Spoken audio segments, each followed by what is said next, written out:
Hello and welcome to the IAPD Parkcast. I'm Wade Utterback, Director of Communications and Digital Content, and on this episode I sat down to talk with the Forest Preserve District of Kane County Executive Director Ben Haberthur about his district's bicentennial celebration. Please enjoy. Thank you so much for joining me, Ben. I appreciate taking a couple minutes out of your day to just kind of like sit and chat a little bit about it. I guess first and foremost, what can you tell me just primarily about the Forest Preserve District of Kane County, if you had to give me kind of just an overview? Right. So I think, especially in light of our centennial, we're the fourth oldest forest preserve district. So, and we were looking this up while we were going for it. So Cook County, Winnebago, DuPage, and then Winnebago, and then us. And then interestingly, we're just under 24,000 acres now, so 23,800.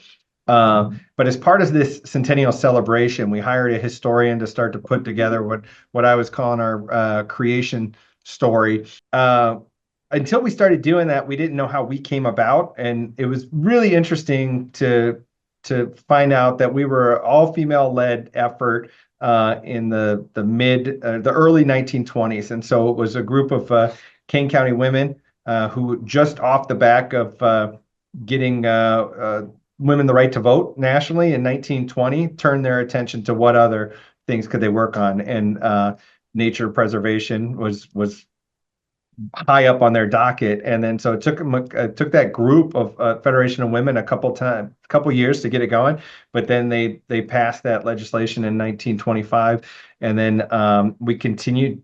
We grew really slowly, and so like I had started at this Forest Preserve District in 2010, and thought like, okay, it's a little smaller than some of the other collar counties, and we only had 4 forest preserves for quite a while, into the Depression and into the war years.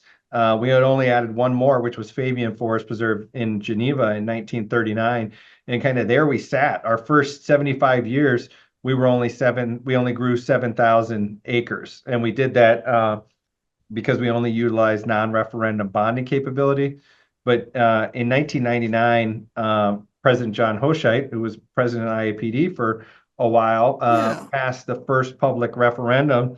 We've since had 5 or 6 more, depending how you count it, with the most recent one being in fall of 24, which was enable us to bring up our limiting rate for the first time. And now we sit about 1,500 acres behind DuPage.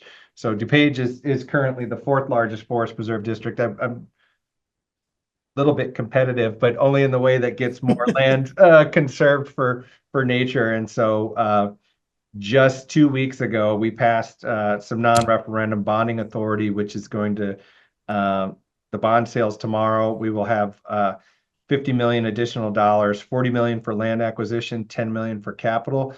But what that means is we're going to put on another 3,000 acres in the next 3 to 5 years. So we're going to continue to carry out our primary mission of protecting land and restoring it to natural areas. And I think one of the biggest things about the Forest Preserve District is that it's not a countywide park district. And I don't say that in a derogatory way. We work with all the park districts in the county, but it was always like that by design. And so we saw some literature from that 1924 group talking about the role of the Forest Preserve District is to, protect and restore and restock the nature.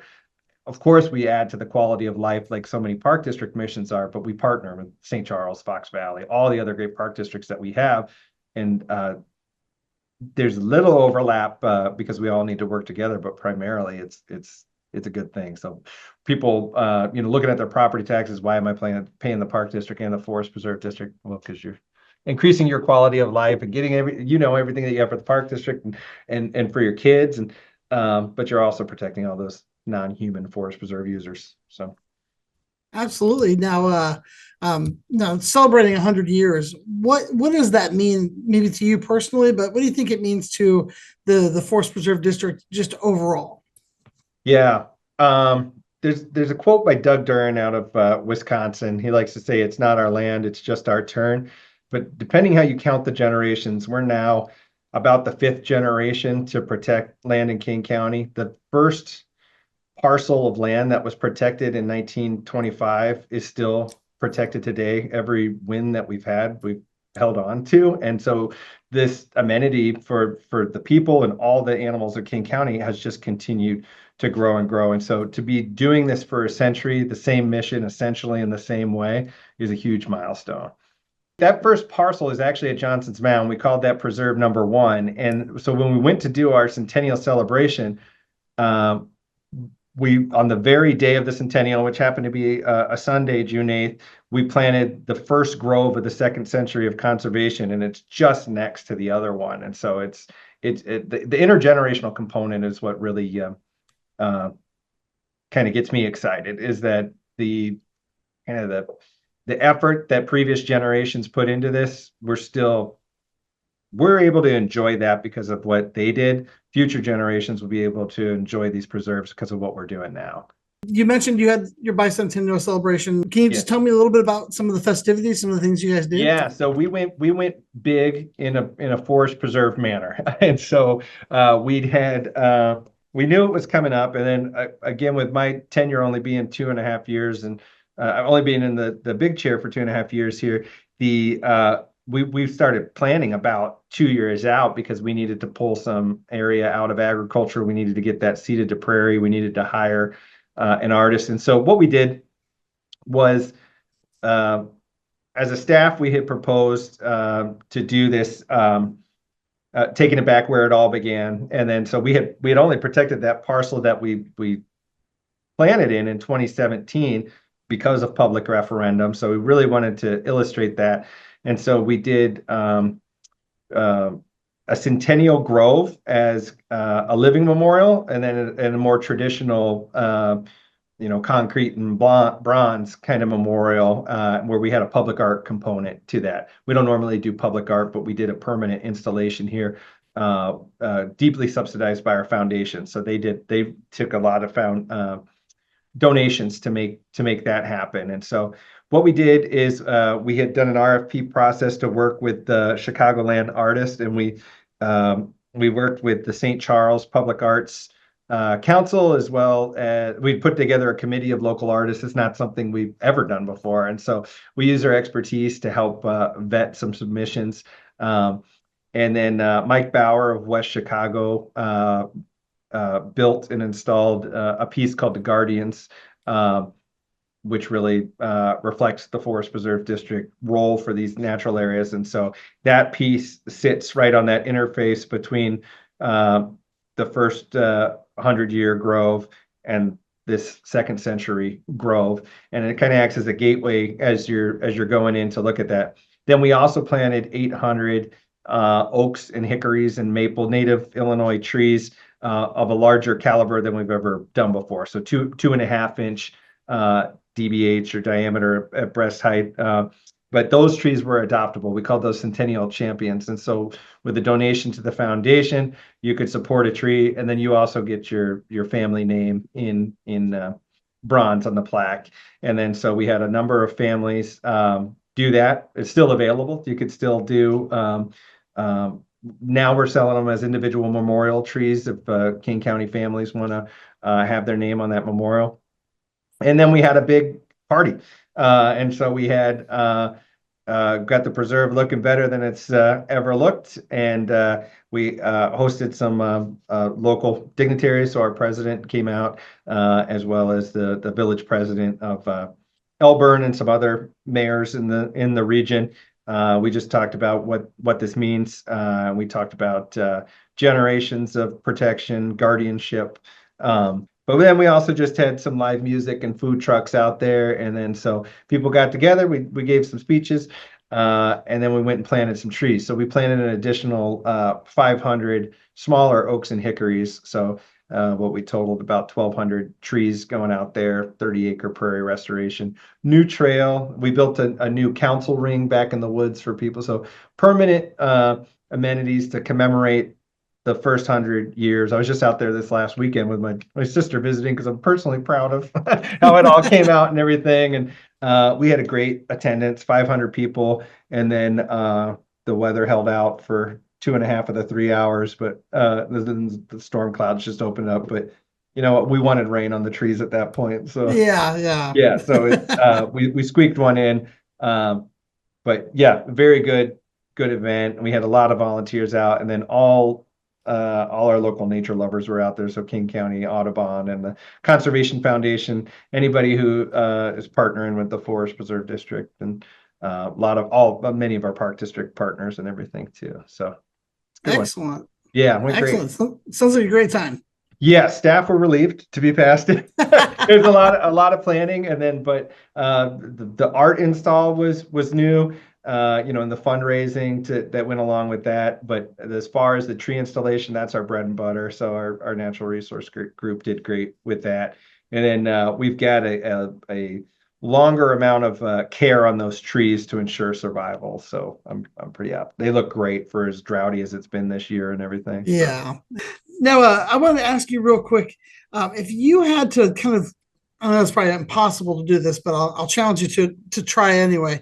If Sure. there's one thing that you think is the most important aspect of what work your team does, what would you say that it is? Yeah, I think I got it. So I mean, it's popped in my head right away, but I think the absolute key is adaptability, meaning that like when I was director of natural resources, I compared running that crew or leading that team, I should say, as tantamount to running a factory without a roof on it, because you got a lot to do, a lot of mission, but you're first and foremost, you're beholden to the weather. And so you don't know what's going on. And so it's the same thing with the district writ large, just that we have goals set up at the, you know, so exactly same as what you and I were just joking about, is that we've got goals on what we want to grow, what we want to prepare, capital projects that we want to get done at the beginning of every season. But you know, Mother Nature bats last, and so we see what we can get done, and then we got to roll with the punches. And so we just had we're building an archery range right now. We had a major construction problem that was outside of a problem with a third party contractor, and Gotcha. we got a lot of people waiting on that. Public, they're Mhm. ready to get there's no public archery range, so people are excited about this. I'm excited about it, and there's just no way we're going to have it open in 2025. And so we've got to kind of, you know, keep our chins off our chests and say, you know, we did our best and keep rolling. And then we similarly, we've got projects get stalled, that kind of thing. You gotta be able to keep going and not get down about it. It's like, Yeah. Do you find it challenging to try and temper people's expectations whenever oh something yeah, doesn't go exactly the way they think it should be going? yeah. So absolutely, internally and externally. And then Yeah. it's not you know, it's some of the things it's nice in our finance section where we get to the end of the spreadsheet and credits equal debits and everything balances out. We don't have that sort of control, and since we're a natural resource based entity, we've got to be able to stay adaptable. It's just there's too much change and variability, but that's how life has always been. So it's like Yeah. the change is the only constant, right? We know there's going to be another obstacle coming. So just because something doesn't look like something doesn't get done on the schedule that's in our 5-year master plan, doesn't mean it's a failure. It's only, Yeah. yeah, it's cliche, but right, it's only a failure if we don't learn anything about it and then try and uh, pivot. And then so this one contract that's on my mind, we were able to salvage a second bidder relationship and keep going. So it's, you know, we set the plan for how we're gonna run it, but as long as we're walking and sometimes we've got to crawl, as long as we're moving forward, right? Yeah. Then be proud. Yeah, adaptability is a great word because if there's one industry where I've seen people have the ability to adapt, that's parks and recreation, Yes. and at a greater expanse, you know, forest preserve districts, conservation districts, Right. because you guys serve so many different people and you cover so much ground, and Right. within those grounds, events, programming, Yeah. I mean, you name it.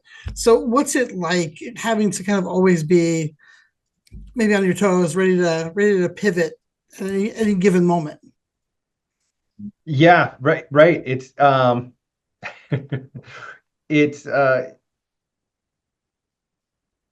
what's the word I'm looking for? So like we try to have the capacity, and then it's what I find challenging is I try not to get over programs, because the more and we've got to do job interviews, which always locks you into these different, but the more you're locked in on those individual meetings, the less your ability to pivot, and the less your ability to respond to something.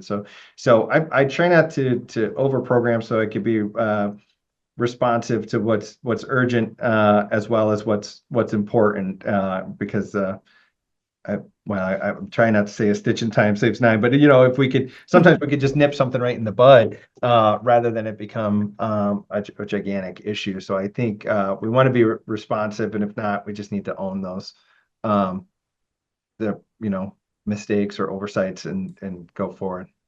Absolutely. Now I got one more question for you, and I'll let you go. If you had to encapsulate what someone should know about the Forest Preserve District of Kane County in like one or two sentences, Sure. what would you tell somebody? All right. So I'm prone to be hyperbolic with how much I like the Forest Preserve Hey, District. that's a good thing. That's a good thing. Yes. Yeah. So this might be too cheesy, but when we were doing our 2024 limiting rate increase, I spoke to people of all political stripes. And so what I'm going to say is that whatever future concern or whatever thing you're worried about in the future, more forest preserves is the answer. And what I mean by that is some people are uncertain about the future and their property values and everything else. Well, I'm like, what helps? Property values, if you have this, or if you're worried about additional taxes. And it's like, well, you know what the best tax cap is? It's forest preserve, because if you, rather than have 400 different rooftops there, which are going to need, what would you call it? Police districts, fire districts, and all this other stuff. It's just that. But the answers to our most pressing problems in the world can be answered in nature. It's amazing what we can solve just by investing in land protection. Excellent. Well, that's a great perspective to look at. I don't think it's Yeah. hyperbolic at all.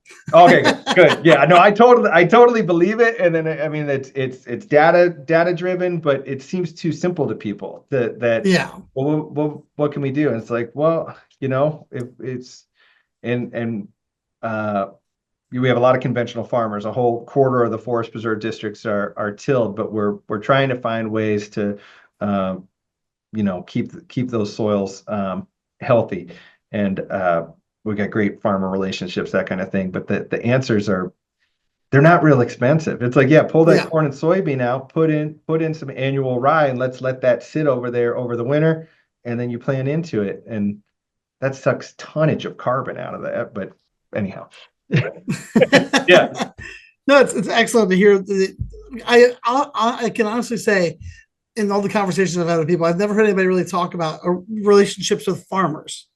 That's kind of the first time I've heard that. So that's interesting. That's a perspective I wasn't. Yeah, we've got 42 different farmers, so over 6,000 acres, and I think there's been an antagonistic relationship, like, oh, let's just get this land restored so we don't have to. Well, it's like, I mean, we're in Illinois. It's like we're in the Corn Belt, and it's like we don't want to replace it. I want to figure out how to get into the future in a sustainable way. And I don't know about you, but I eat every day, so. Yeah, seriously. Yeah. So it's like we're still going to have to make food, whether it's feed corn or not, and do it in a way that doesn't deplete the soil. Yeah. So. Well, yeah. Well, I appreciate you taking some time just out of your day to talk with me a little bit before. Absolutely. All right. Well, thank you very much. I appreciate it. Yeah. Well, good seeing you again. Yeah. All right. Well, we'll talk soon. All right. Take care.